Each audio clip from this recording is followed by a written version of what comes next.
سيدنا ومولانا محمد وعلى آل سيدنا ومولانا محمد وبارك وسلم.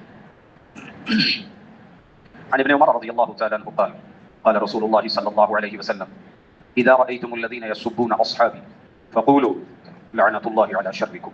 رواه الترمذی.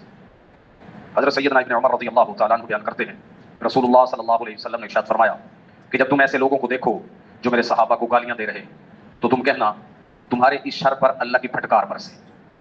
یہ جو شر تم کما رہے ہو اللہ کی اس پہ لعنت ہو. اس لیے کہ رسول اللہ صلی اللہ علیہ وسلم نے تو حکم یہ ارشاد فرمایا اکرموا اصحابی فانہم خیارکم. میرے صحابہ کی عزت کرنا، میرے صحابہ کا اکرام کرنا، میرے صحابہ کا ادب و احترام کرنا، کیونکہ وہ تم میں سب سے زیادہ بہترین لوگ ہیں.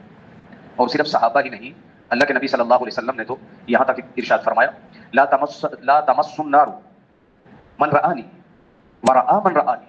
یہ بھی ترمذی شریف کی حدیث ہے کہ جس نے مجھے دیکھا ہے یعنی میرے صحابہ، اور جنہوں نے میرے صحابہ کو دیکھا ہے ان کو جہنم کی آگ نہیں چھوئے گی، یعنی وہ جنتی لوگ ہیں.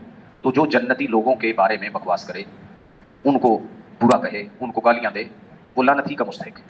ان کا یہ فعل لعنت کا مستحق ہے، کیونکہ اللہ کے نبی صلی اللہ علیہ وسلم خود اپنے صحابہ کو سب سے اعلیٰ قرار دے رہے ہیں.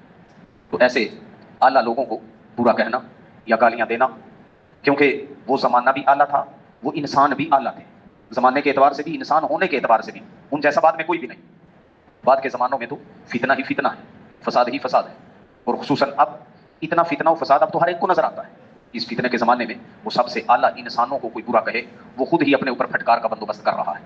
اللہ رب العزت ہمیں ایسی گستاخیوں سے، ایسی کوتاہیوں سے، ایسی بری حرکات سے سب کو محفوظ فرمائے اور ہمیں صحابہ کے ساتھ بھرپور عقیدت اور محبت نصیب فرمائے. آمین. الحمدللہ رب العالمین والعاقبۃ للمتقین.